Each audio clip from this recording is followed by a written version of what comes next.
everyone, welcome back. It's yours truly, Trish. If you're a new viewer here, hello, welcome. Welcome to the channel. I like to say yours truly, Trish, because I open up my videos as if they were letters to my friends and end it closing off with the little signature, yours truly, Trish. But if you're a recipient of my letters before or an old friend coming back, hi. I missed you. It's been so long since we last chatted, since I sat down here in front of you on my bed with my Gen Z lights in the back. I feel like the last time I did that I was 23. I'm 26 now. Is that crazy? I'm 26. My mom already had me and she already migrated to Canada from the Philippines, even earlier than 26. Today I decided, because I just turned 26 around the new year, I would make a video all about goals and setting intentions, reflections, etc., etc. I am such a Capricorn. I love goal setting. I love reflecting on my past year. And I hope this video kind of grounds you in what you want for your year. And also just give yourself a pat on the back for how much you've accomplished. I love this image right here where it has this little person in the middle of the mountain where they're at this point of their hike where they see so much left in their hike to reach the peak of whatever they're trying to hike towards. But there's also so much that they've already done, but they're so fixated at the peak of the mountain, you know, looking up and saying, wow, I have such a long way to go, that they forget to look back and realize that they've done so much to get to where they are now. So some of the lessons I learned in 2024 when setting goals or just achieving the things you want is to let the thing that you're afraid of happen. I know that sounds so scary, like why would I let a scary thing happen? I only say that because sometimes the thing that we're so afraid of, when it does actually happen, we see that it wasn't as scary as we thought it would be. Because once it actually happens, there's this really liberating thing that also happens where you become so free from that fear. And it just shows you, if you have faced your literal fear, come out stronger, then you're a lot more resilient than you think. Another thing I learned about goal setting in 2024 is to follow your community and fall onto your community. I am such a big proponent of I don't chase, I attract. I know all my spiritual woo-woo girlies are on that same frequency. And for the longest time, I didn't understand what it truly meant. Like, what am I supposed to do? Like, lie down like a rock and think everything that I want is gonna come in front of me? No. An analogy that actually helped me, I don't know where I saw this, was you are a garden, right? But like, do you chase butterflies? No, a garden does not chase butterflies. You don't chase butterflies. The only way to attract butterflies is to tend to your garden and the butterflies will come. Once your garden is flourishing and growing and thriving, the butterflies will know that you are ready and they will come and see you and nurture you. And the way to tend to your garden is to tend to yourself, your interests, your hobbies, the things that fulfill you. I found that when I started doing all the things that I was so passionate about but never gave myself the time to do, like spoken word, dance, art, poetry, I have found so many amazing, incredible people who I get to call my friends. And I think if there's anything you can take from this lesson is that what you're looking for is looking for you too, and what you're seeking is seeking you too.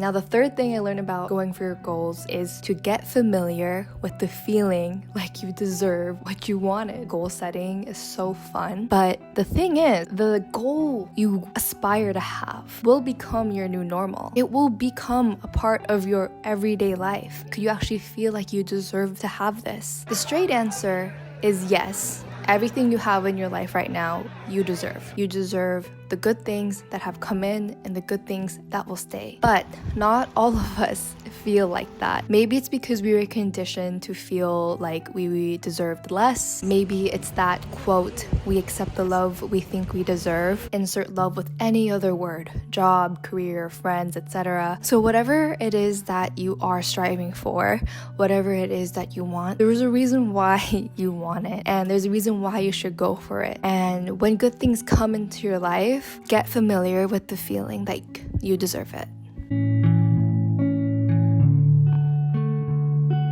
So some of the things I'm carrying into 2025 when it comes to my goals and the things I'm aspiring for. The first thing is giving it my 100%. My 100%. My 100. Are you listening? My 100%. Because you see that image right there? If you look closely, it's an angel number of 888. And it's this idea of abundance. And it's this idea of feeling like you're already enough. You already had enough to be here. You had enough knowledge to be in the job you have. You have enough finances in your account to be affording the rent you have. It was enough to just be yourself, to get yourself to where you are right now. Abundance is not about having excess, but having an overflow of feeling complete in yourself that you can continue to share and give that overflow to others. But when I say give my 100%, I think I sometimes fall into the idea of scarcity mindset. You know, my analogy for that is the fact that I have so many art supplies in my closet right now. I have like 10 canvases. I have like 20 acrylic paints of all colors, watercolors, markers, pens, pencils. I saw this comment on YouTube. I don't know which YouTube video it was, but it was talking about use up all your ideas, use up all your paintings, use up all your art supplies. Because I feel like a lot of us, we hold on to our ideas for a perfect time, a perfect moment, and a perfect opportunity when we could have just used it, right? Like we think we have to hold on to it because what else will be there after we lose it? But the more you use your ideas, the more ideas come through. When you use it, that's when something magical happens, and that's when your heart, your gut, and your mind all work together to guide you into the next thing. So when I say I want to give my 100%, I mean I want to use all my watercolors in that closet. I want to paint all those canvases. I want to use all the videos in my SD card. I want to edit everything. I want to use up all my storage. I just want to use every single thing I have and see what comes from there, and see what comes through me, and see what spirit wants me to create and do. Okay, my next goal is to show up. I think showing up goes beyond just being there. I think I want to apply this idea of showing up in how I look at my routine. I don't want to fall into the traps of those motivational YouTubers that yap about discipline, but I want to go about my daily routines as an act of devotion. I am someone who feels very attuned with energy, vibrations, frequencies. I think there's so much power in feeling like you have a purpose in the universe, and even if you don't know what that purpose is, just using spirituality as a tool to understand it. I say all that because spirituality has given people a sense of devotion and a sense to show up to things. And if people can wake up at such early hours for prayer, I can wake up at such early hours for myself and my goals and the things that inspire me. I want to see taking care of myself as an act of devotion. So when I say show up, I mean to show up for yourself, show up for others, and show up for the greater good of the world. Use this portion of the video just to yap about things I'm excited for and really hope I get to do in 2025. Girl, I want to travel. I want to travel a lot. I especially want to travel into the new year. I got a taste of back-to-back travel when I went to Europe, and oh my god, it was amazing. Like, there's a reason why my idol is Anthony Bourdain. I just love learning about people. I love connecting with people. And then maybe it's partly due because I was raised growing up so many different places. I want to just produce more and create. I want to make more paintings. I'm gonna use everything there. Who knows, I might do like an art donation show. That could be fun. I want to continue to cook more. Like last year, I had so many kamayans. Like, kamayans is a Filipino feast. I hosted 3. I hosted one for my work during Asian American Pacific Islander Month, one for my dance community, and one for Filipino American History Month, and that's when I did it with Peerspace, and that was so fun. I love to share my culture. I love to share where I come from with people who've never had Filipino food before, and I want to continue doing things like that this year. Also, I just want to write more.